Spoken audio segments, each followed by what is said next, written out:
మరి ఎలక్షన్స్ వచ్చేసాయి కదా, ఎలక్షన్స్ దగ్గరికి వచ్చేసాయి. మరి ఎంపీ టికెట్ పార్లమెంట్ గా అయితే బాలశౌరి గారికి జేఎస్పీ నుంచి టికెట్ వచ్చింది. వైఎస్ఆర్సీపీ నుంచి చూసుకుంటే చంద్రశేఖర్ గారు కొత్తవరానికి రాజకీయ అనుభవం లేదు, తెలుసు, మీకు తెలిసే ఉంటది.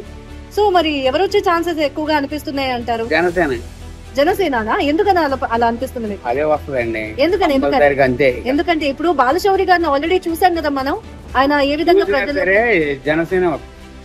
అవును, జనసేన పార్టీ అక్కడ రావచ్చు. అందుకే వైసీపీ ఉంది కదా, అదేం మాకు అనుకూలంగా లేదు.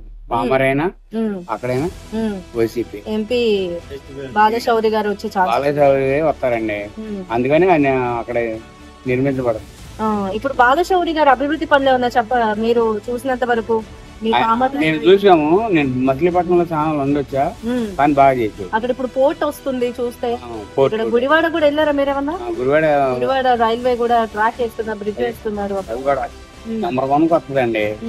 ఈ గవర్నమెంట్ అనవసరం వస్తున్నాం, ఇదే నెంబర్ 1. అప్పుడు ఏదన్నా చేయాలన్నా గబుకుని లేబర్ కావాలి. మరి ప్రజలు ఎంతవరకు ఆదరించే ఛాన్సెస్ ఉన్నాయి? ఎందుకంటే ఇప్పుడు వైఎస్ఆర్సీపీ నుంచి బాలశౌరి గారు పనిచేస్తారు ఇప్పటిదాకా. ఇప్పుడు జనసేన టికెట్ అనేది వచ్చింది, మరి ఖచ్చితంగా బాలశౌరి గారే వస్తారని మీరు? ఆయనే కంపల్సరీగా వస్తాడు నాకు తెలిసిన మట్టికి. అక్కడికే ఆయనే రావాలి, ఇంకెవరో వచ్చేది బాగుంటది అంటారా? మరి ఆయన వస్తే ఎలా? బాగుంటదండి, పరిపాలన బాగుంటది ఆయన వస్తే. ఇప్పుడు అసలు మాకేం అభివృద్ధి లేదు కదా, అసలు ఈ గ్రామాలన్నీ ఏ అభివృద్ధి లేదు.